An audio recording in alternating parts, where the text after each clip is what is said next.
Welcome everybody to another SunSpec Alliance webinar. My name is Dylan Tanzi. I'm the Executive Director of the SunSpec Alliance. For those of you who do not know, the SunSpec Alliance is a nonprofit trade alliance.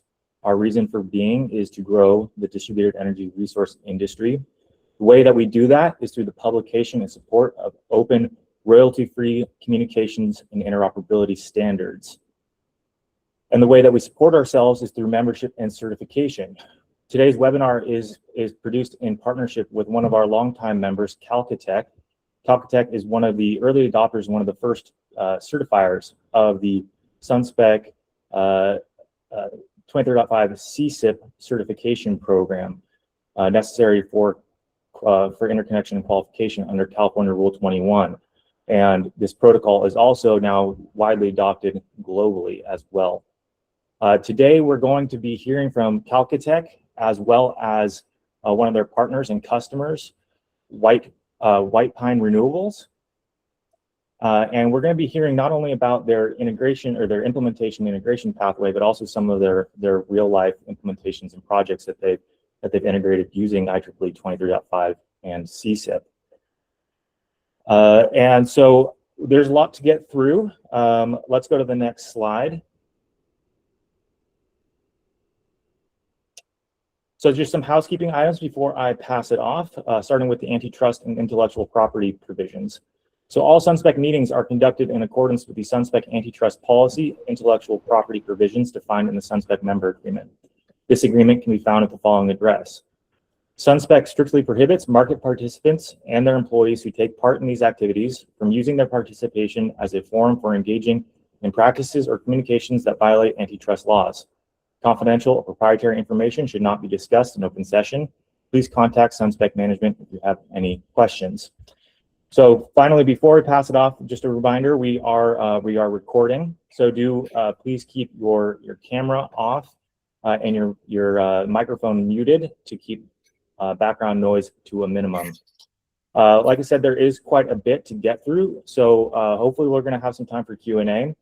And as we go through the presentation, please do feel free to put your questions in the chat, and we will address them most likely in the order that they come in. Finally, the most commonly asked questions, yes, we will distribute the deck after the conclusion of the webinar once we've had a chance to process it and get it posted to the website. So with that, I'm not going to take up too much time. I'm going to go ahead and pass it off to Joe and Joe from Kalkitech and White Pine Renewables. Thanks, team. Yeah, I'll start with the session. I'll start with the agenda. So for the next hour, here's the roadmap. We'll be starting off with the context setting on why DERs, the distributed energy resources, and the battery has grown in the past few years, and how a standards-based gateway and an aggregator architecture can manage the DR growth for the utility sector. We'll be diving deep into how ASC Kalkitech plays a pivotal role in this solution, and how ASC's DR gateway and aggregator has provided the solution for the DR sector here. Further, we'll move into how IEEE 2030.5 protocol has helped and plays a quite role in the architecture. It establishes a secure and standard communication architecture, how the cybersecurity and the PK flexibility offered by the protocol, as well as the AAC solution, also gets covered. We'll briefly cover on the 5-year journey we had during the California Rule 21 implementation, how we have integrated with multiple utilities in California over multiple programs, be it the telemetry, the customer operated telemetry, we call it a SCOT program, the flexible service interconnection, namely the Flex Connect program, and the non-wire alternatives, typically the DIDF, the distribution investment deferral programs. These are programs which has come up during the course of journey, where we had integrated with multiple DR devices. We will be having a dedicated session with the Pacific Gas and Electric Utility DIDF program, We'll be focusing on how it is implemented in the field. We'll have a dedicated session on how the actual production implementation looks like, what are the challenges faced, and the lessons learned from integrating these battery energy storage systems. Towards the end of the session, we'll be covering on the TER onboardings and the integration process, and finally on the lessons learned throughout this journey. A quick intro on today's panelist. So I am Joe Hall, working as a lead consultant at Applied Systems Engineering.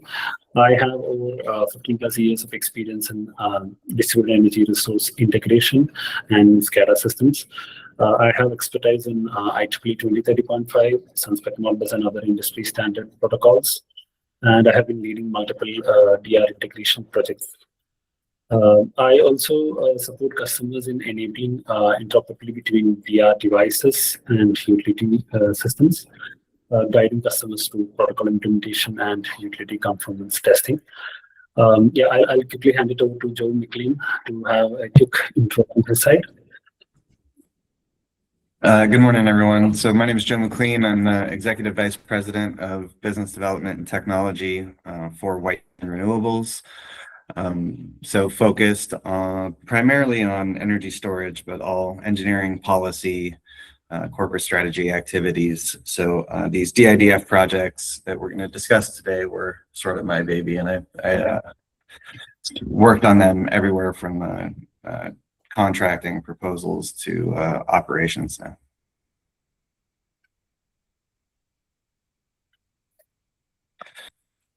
So just a little bit about White Pine Renewables. So we're a full service solar and battery developer based in California. We've done projects sort of all over the country, but are really mainly focused in California. And we pride ourselves on doing projects that are a little bit different, a little bit strange that other people don't really want to touch. So we're in the process of building the largest floating solar project in the United States. We are the largest developer of floating solar in the United States, having done multiple projects in California.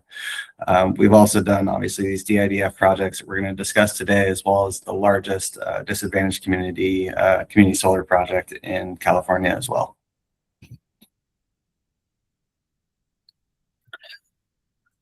Yeah, I'll brief on a bit on who we are. So Applied Systems Engineering is a company which was founded in the year 1982. It's based out of San Jose, California, with multiple subsidiary companies in India, as well as sales office in the Middle East.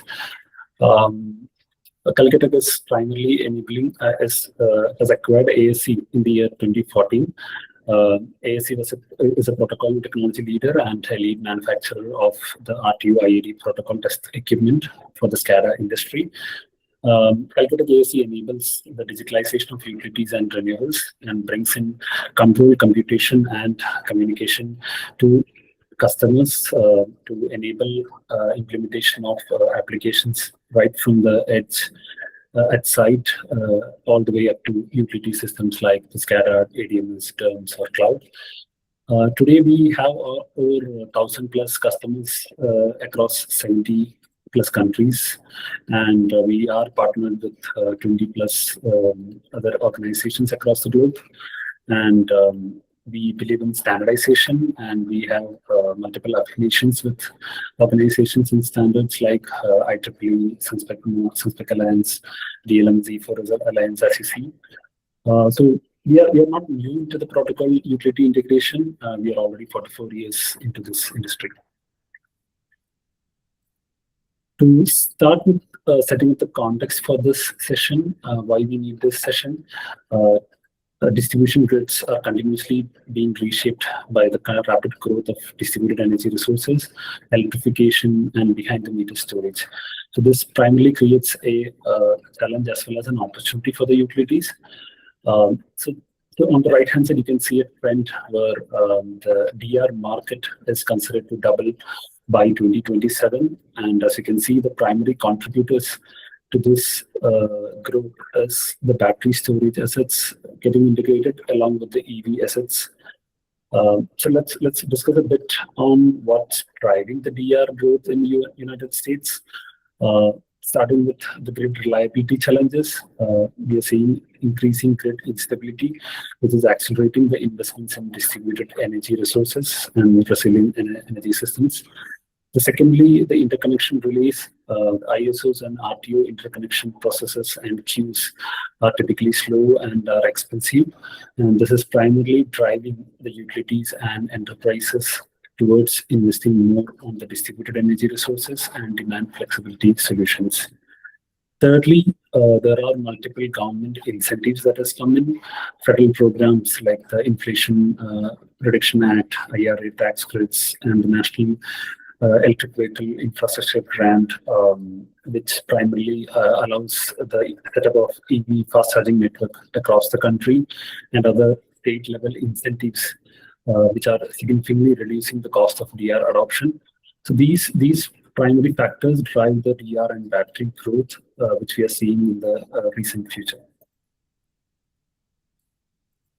Considering the growth, utilities don't need a point-to-point solution. They believe in having a standards-based bridge which links the field devices, the aggregators out there, the utility operation technology systems like the DERMS, ADMS, and the market operation systems, which can be scaled across multiple utility programs and across multiple utilities. This is where ASC Kalkitech core value comes in. We act as a bridge between IT and OT systems. Our solution is secure, standards-based, and establishes the connectivity between the field devices, the master aggregators, DERMS, and other utility systems out there. Secondly, we have certified expertise in IEEE 2030.5, SunSpec Modbus, and DNT3, and we are not locked into any proprietary protocols. That makes ASC solutions DR devices and OEM agnostic. Thirdly, we are DERMS and cloud agnostic as well. Our solution works with any DERMS, ADMS, or cloud platform. It's deployable on Azure or AWS, or it can be fully installed on an on-prem environment. Finally, it is proven at utility scale. We are already 5 years into supporting California Rule 21. We have been integrating with multiple utilities across different programs. We already have 100+ sites already active in production, which showcases the utility scale deployment which ASC Kalkitech has been carrying out.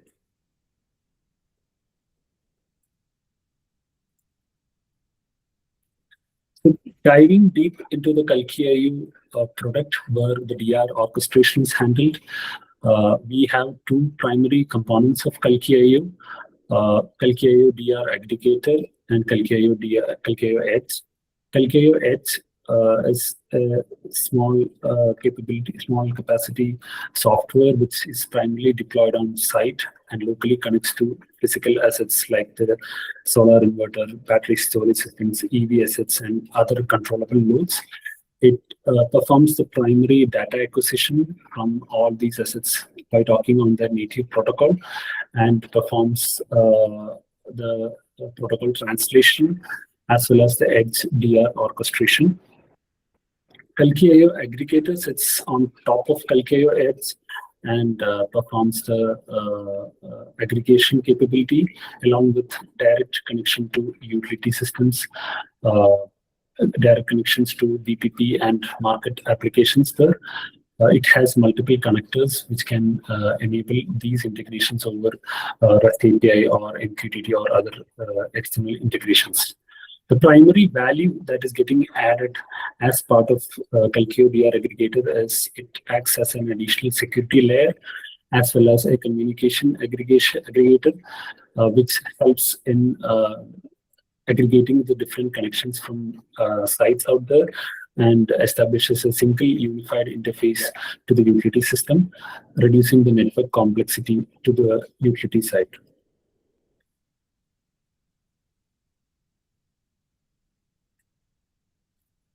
Talking a bit on the ASE solution architecture, I have brought in a typical solution architecture which we are deploying in almost all the sites out there.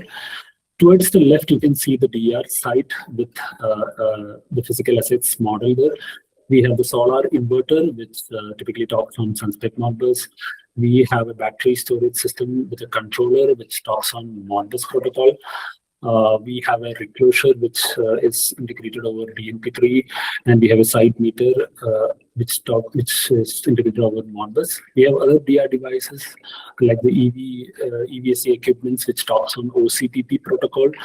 All these native protocols can be integrated to ASE site controller, which normalizes the protocol at site level.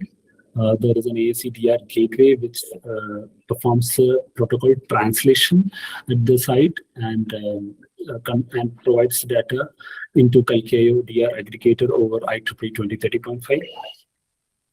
Towards the right, we have the Kalkitech DR aggregator, which can be deployed on-prem or on a cloud system and has direct connections to the utility OT systems.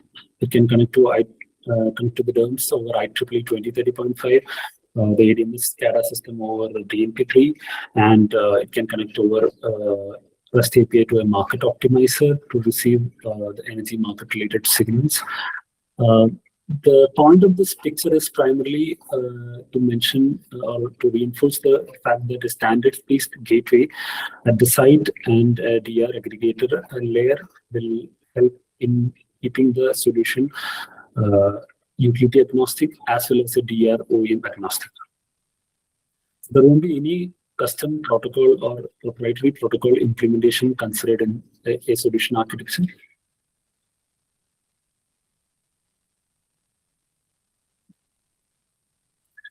So IEEE 2030.5 protocol currently does most of the heavy lifting in this architecture. It's a standardized secure client-server protocol. We have been implementing the CSIP, the Common Smart Inverter Profile for California Rule 21, typically for the utility to DR communication. Compared to legacy protocols, IEEE 2030.5 dominates over having schedule controls, which helps in having these day-ahead schedules configured well in advance, along with the common real-time controls, telemetry, and even notifications over a single certified and secure interface. IEEE 2030.5 removes the need for custom point-to-point integration between any DR vendor and utility system. Primarily, this is backed by SunSpec Alliance certification and conformance testing, which provides confidence to utilities in the interoperability. Why it matters for DIDF, for the battery storage system integration in the DIDF program of PG&E, the utility is able to send day-ahead controls and real-time dispatch for the best systems out there. The feedback will be received consistently from the DR devices out there through IEEE 2030.5, and for the field device out there, SunSpec Modbus protocol is considered, which is more compatible with IEEE 2030.5, which helps in reducing the configuration effort as well as brings in faster commissioning. The architecture once proved are reusable across multiple sites.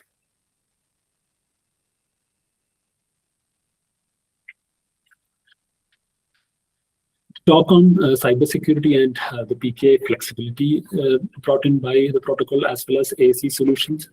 The SunSpec certified PKIs simplifies the onboarding process for all the standard 2030.5 deployments. ASE solution has full flexibility to integrate a utility's own PKI or a self-signed certificate CA authority where specific security policies required. IEEE 2030.5 has mutual TLS authentication between gateway, aggregator, and DERMS endpoint. Every hop right from the field all the way up to the utility OT systems are TLS 1.2, 1.3 encrypted with restricted cipher suite, which matches IEEE 2030.5 security profile. ASE also has secure remote access and audit logging enabled across the device, gateway, and the aggregator layers. By secure remote access, we will be able to allow the configuration of behind the meter or behind the DR gateway assets like the battery storage systems to enable the troubleshooting or a firmware update or any diagnostics that has to be carried out through our solution. At the hardware level, in the DR gateway, we have TPM, the Trusted Platform Module, which primarily protects the private keys and supports secure boot. It essentially prevents firmware tampering at the physical layer. The DR aggregator, which typically sits in its own segmented network zone, helps in isolating the DR traffic from the utility OT systems and enterprise IT systems, rather than exposing the gateways directly.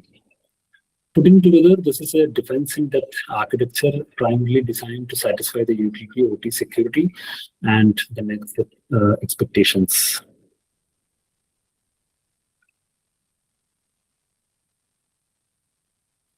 So this is a brief on the 5-year journey of ASC into California Rule 21 and other programs that are associated.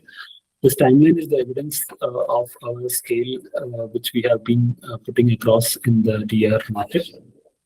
We had our certification with SunSpec Alliance in the year 2020. In the year 2021, we started with a lab pilot with Pacific Gas and Electric, primarily for the telemetry sites. The primary use case was a DR monitoring for sites typically over 1 megawatt. And they were using the DR data for forecasting. On 2022-2023, we had started on the aggregator testing and approval with PG&E utility. Our telemetry or the customer-operated telemetry program had started scaling up. We had the initial sites also getting deployed during that phase. In the next year, 2023-2024, we had the deployment of aggregator sites in production. We started off with the controls programs, typically the flexible service interconnection program and the DIDF program for battery assets, lab testing with PG&E team. We also started having the engagement with South California Edison for the telemetry gateway approval testing during this phase. In the year 2024-2025, we had the production rollout for all the FlexConnect sites. These were primarily Tesla sites. We had IEEE 2030.5 aggregator testing, which started off with South California Edison, and our production deployment had scaled to 50 plus sites. In the year 2025-26, we had the DIDF, the White Pine battery sites also moving into production, along with additional flexible sites. Currently, we have around 8 sites out there in production. Our telemetry sites had scaled up to 100 plus sites, and the production deployments with other utilities like the Santiago Electric and South California Edison has also started rolling out. So this gives a clear picture on how the experience on the DR market has been brought in by ASC Solutions. Yeah, I'll probably now hand over the session to Joe McLean to talk in detail on the DIDF program and what it actually looks like from a production deployment perspective. Over to you, Joe. Thanks, Gopal. So the DIDF projects were projects that the utility wanted to do as a non-wires alternative to be able to defer investment into the grid. So what we had worked out with them was doing a couple of sort of targeted front-of-meter battery systems that were on specific feeders or substations to alleviate grid constraints that started popping up in the PG&E grid. So the projects are sort of exactly opposite and solving two different problems, but use some of the same tools to do so. So the Lakeview project is a 1.2 megawatt battery that is contracted with PG&E to discharge during certain hours, a few months a year, to alleviate an over constrained feeder. So there was some challenges to this because that feeder was, over constrained. We also needed to figure out how to charge that battery. So sort of in concert with the commands that we would get from PG&E for when to discharge the battery to alleviate concerns, we also had to have a forecast of when we could charge the battery and limitations on when we could charge that battery. The Blackwell's Corner project is sort of solving a different problem. There was excessive solar penetration at a substation, so much so that it was overloading a substation transformer. So that project, we charge in the middle of the day during months where there's high solar penetration and lower load. We charge in the middle of the day to alleviate the solar sort of congestion onto that substation transformer, and then we discharge that battery in the evening time. So once again, it's sort of the two-pronged approach, except for it's exactly backwards of Lakeview. We had to have commands from PG&E about when we needed to charge the battery, but also limitations from them about when we were not supposed to discharge a battery because we could exacerbate the issue. Next slide, please. So, in addition to what we needed to do specifically for PG&E, we also needed to explore multiple revenue streams for the batteries in order to make the projects make sense. So in addition to everything we're doing with PG&E, we also dispatch these batteries into the CAISO markets because they are front-of-meter batteries. So we had to sort of do a multi-pronged approach for control here. We needed to solve not only the issue about how do we communicate with PG&E to be able to ingest those discharge and charge commands, which is what we partnered with ASE for, but also we needed a solution for bidding into the market. But we sort of had to take the information from PG&E and then build our dispatch strategy around that.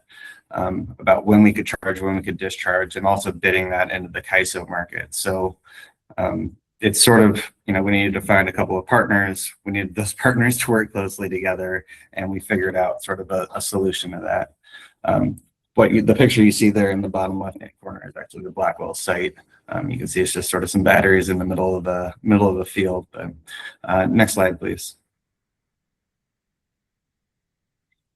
So how this worked in practice, and this is actually very similar to a slide that Joe Paul shared earlier, except for this is sort of very specific to what we did for the project. So as mentioned, the Kalki DER aggregator gets commands and limitation commands schedules from PG&E directly.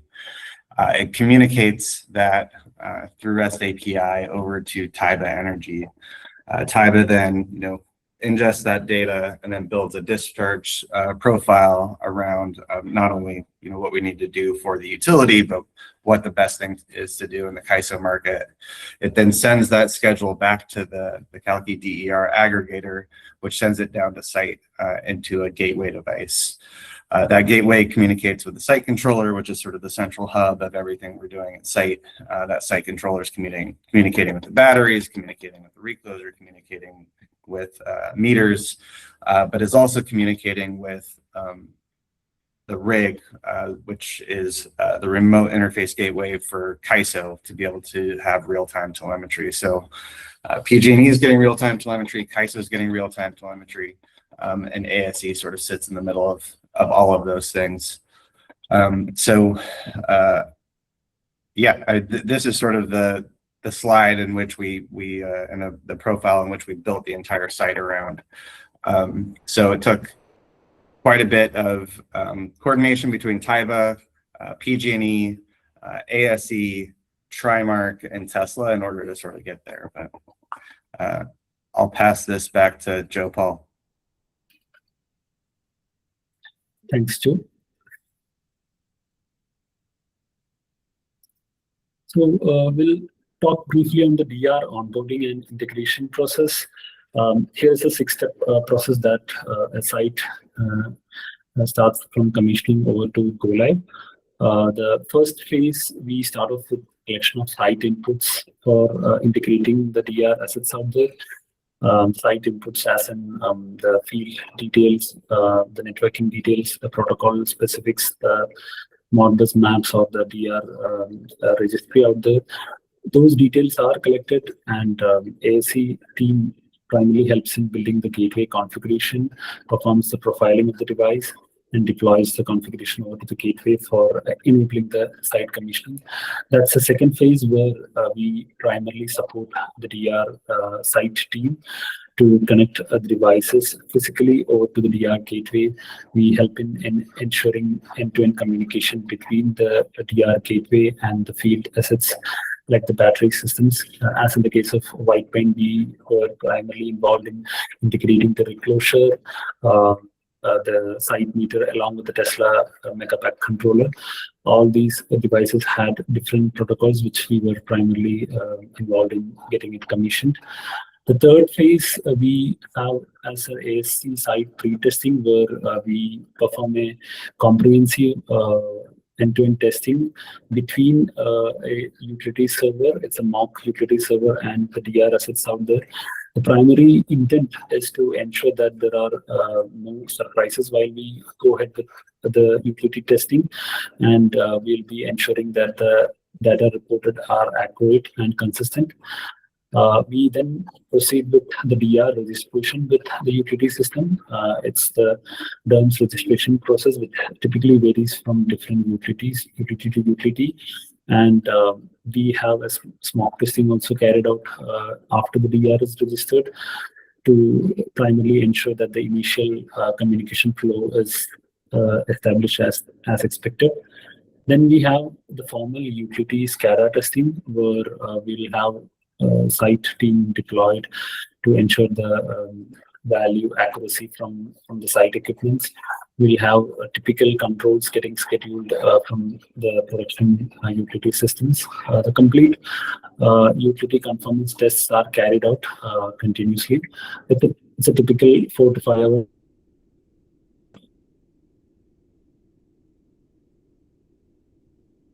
The tests are completed. There are additional approvals before the go live is issued to the site. But that's not the end of relationship with the DR. We then have a comprehensive post-deployment lifecycle support.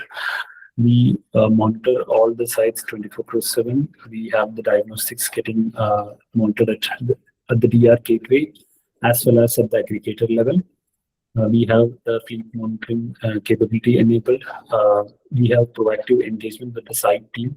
In case of any issues that we find during the monitoring, we coordinate with the site team to restore the operations as well as to minimize the downtime. We have typically seen that most of the sites are remote and has faced multiple communication issues over a period of time. These can be ranging from a typical communication cable getting cut or a device getting shut down unexpectedly. So we help them in restoring the operations as expected. We also coordinating firmware updation of our assets. There are ongoing compliance and measurement and verification reporting for each utility programs, which we do periodically to multiple utilities. In case of any program changes or any additional data that utility requires, we help them in enabling those in the DR sites out there.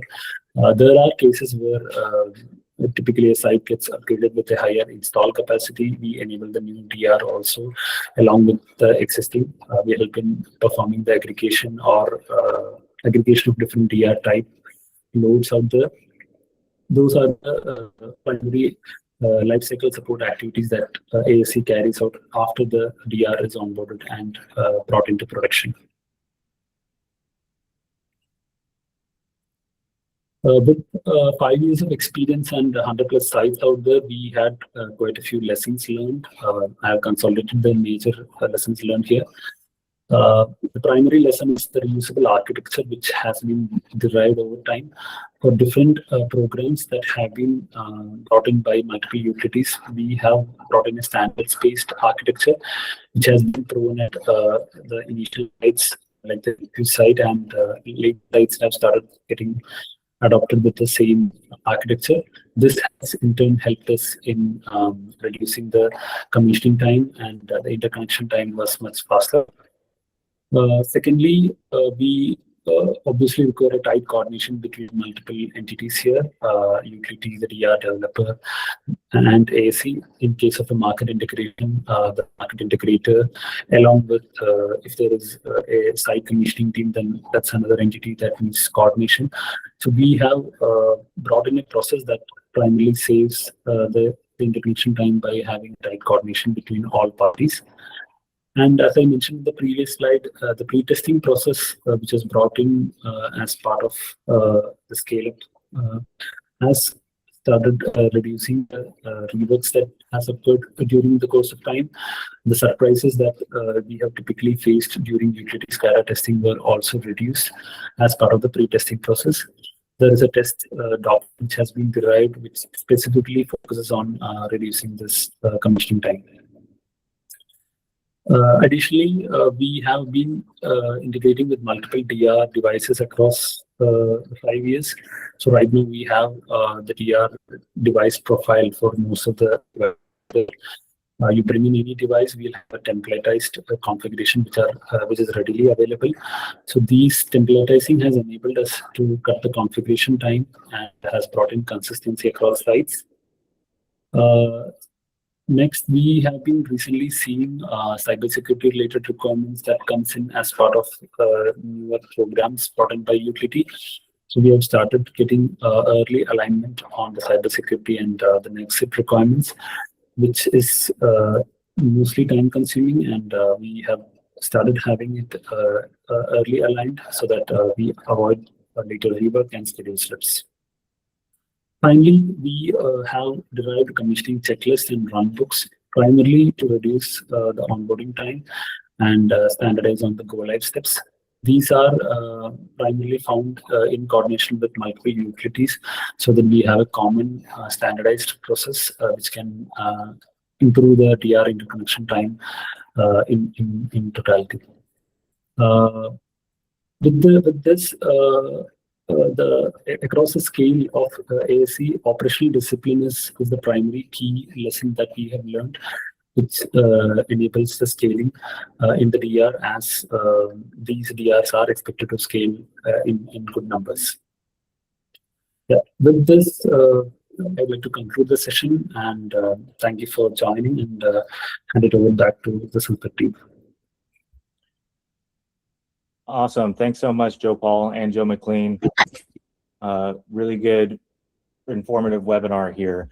What's really exciting to me personally, and kind of my key takeaway is, well, first of all, is I'm really excited to see, I think it was on slide 16 that Joe McLean went over, showing the diagram of the standards-based approach for deploying interconnecting this type of system. And using it not only to interconnect, but to generate value for the customers, for the end user, as well as, I know you on the following slide, you went through the long process that you went through to accomplish this interconnection. But what I take away from that is that you had to coordinate multiple stakeholders to deploy this system, and it shows to me that the industry is really coming up the learning curve on how to deploy and support these systems and connecting them with on a standards-based system. And what I look forward to is as all the stakeholders come up this learning curve, we're going to see more faster, more valuable interconnections under these aggregators, like what Kalki has set up here and ASC has set up here. And so these are just two of the initial systems, but we can imagine a future where hundreds or thousands of DER systems are seamlessly connected to and controlled by utilities as we collectively come up this learning curve. So that's what I'm really excited about to see. We're seeing real deployments. We're seeing aggregators that get deployed by utilities, and we're seeing, I think, the industry really come up the learning curve to effectively utilize these standards-based systems and ultimately deliver value to customers, utilities, and so on. So with that, we do have time for questions now. I saw at least one in the chat. Yep, we got the chat from Jay Johnson. And Joe Paul and Joe McLean, if you guys want to join me on camera, we can collectively field some of these questions as a panel. All right, so we're going to go to the question from Jay first, and then Tim, I see you came on camera, Tim Olson, so if you have a question and want to ask, we'll get to it right after. But the question from Jay is, what percentage of utility systems are you seeing working with the SunSpec/SecureG production PKI versus using a different PKI system? And I do recall when you started this project working directly with SCE to procure some PKI certificates that they distributed to you guys at the time. But yeah, go ahead. What's your take on this question? Yeah, I'll try to answer that question. So currently, we are seeing only one of the utility adopting the SunSpec certificate. The other utilities are primarily relying on self-signed or utility dictated PKI. So it's in the California market, it's 1 out of 3. Interesting. Did that answer your question, Jay?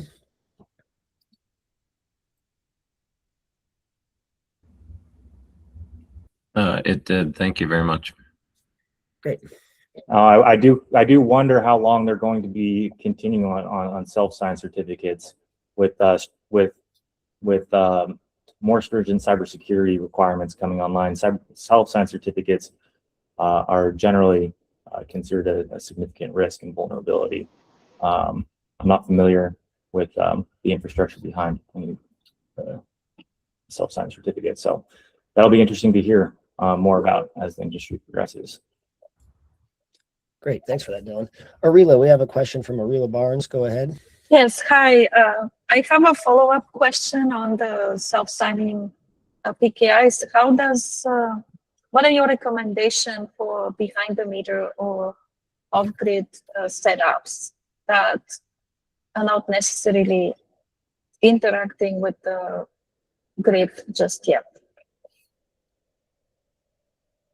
Well, I would say that anything that is accessible over, an open network, a public network, needs to be encrypted and secured with mutual authentication and encryption.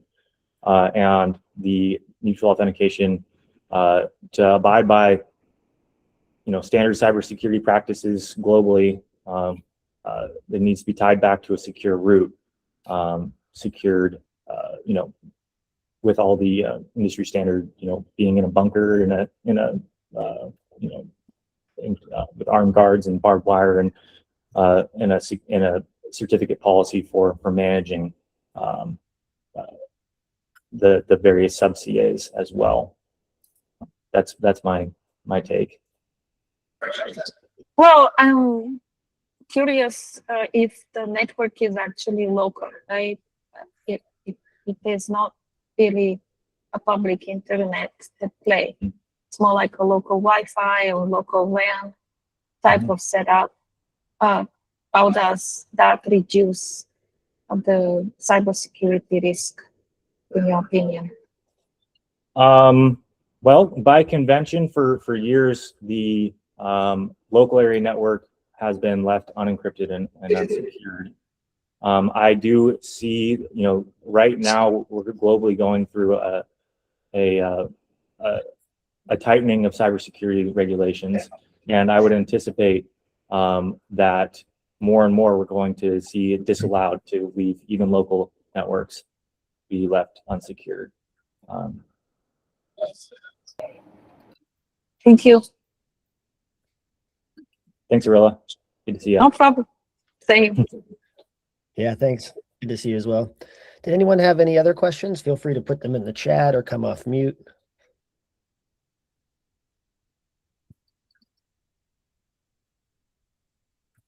Wait a little bit longer.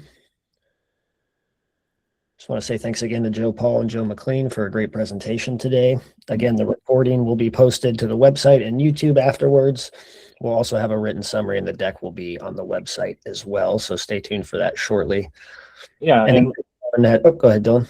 yeah, just one other comment. Just, feel free to raise your hand or come off mute. But one other comment I want to provide before wrapping up and people start dropping off is we're starting to see these very first 23.5 and aggregators being deployed now here in the U.S. We're seeing far more deployments globally as well. Australia actually really even leapfrogged California in terms of actual 23.5 deployments, for example. But we're seeing widespread adoption globally in other markets as well. But one key ongoing development here in the industry is the existing deployments are based off the IEEE 23.5 2018 version of 23.5, which has been has in the last couple of years been an update. There's now a 2023 version of 23.5. So we are currently, the industry here in California and globally are in the process of updating CSIP profiles or 23.5 profiles for servers, clients, and aggregators. SunSpec is currently in the process of developing, as we always have been, as the original publishers of the SunSpec CSIP test procedures used to test and certify all the devices under California Rule 21.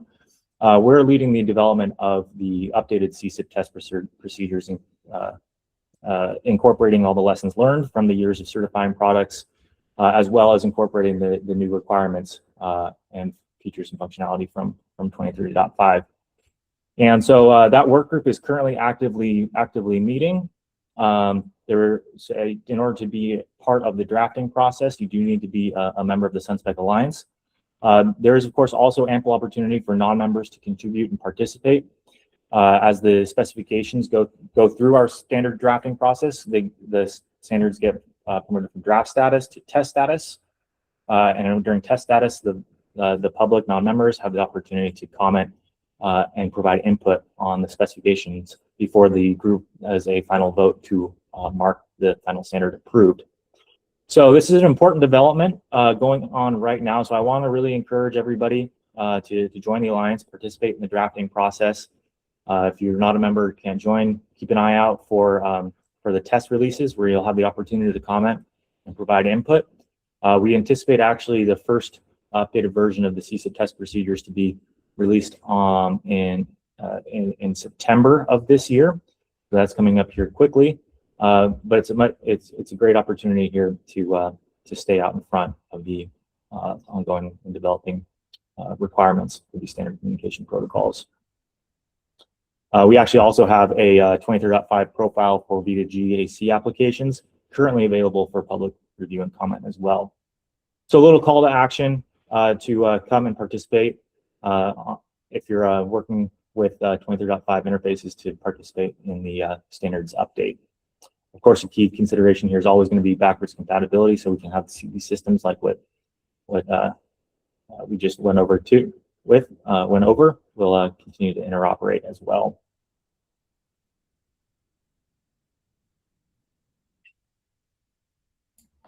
So, another call for any comments or questions for myself or for the panel.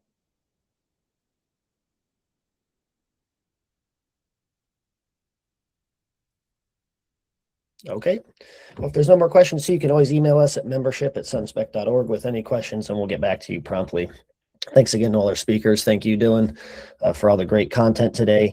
Again, all the materials will be posted shortly, and you'll see that on the website, YouTube, LinkedIn, etc. So again, any additional questions, feel free to reach out to our team, and we'll get back to you shortly. Thanks again for everybody who attended today. This was a great webinar, and we look forward to collaborating with you all soon. Thanks, Em. Thanks, everybody. Take care.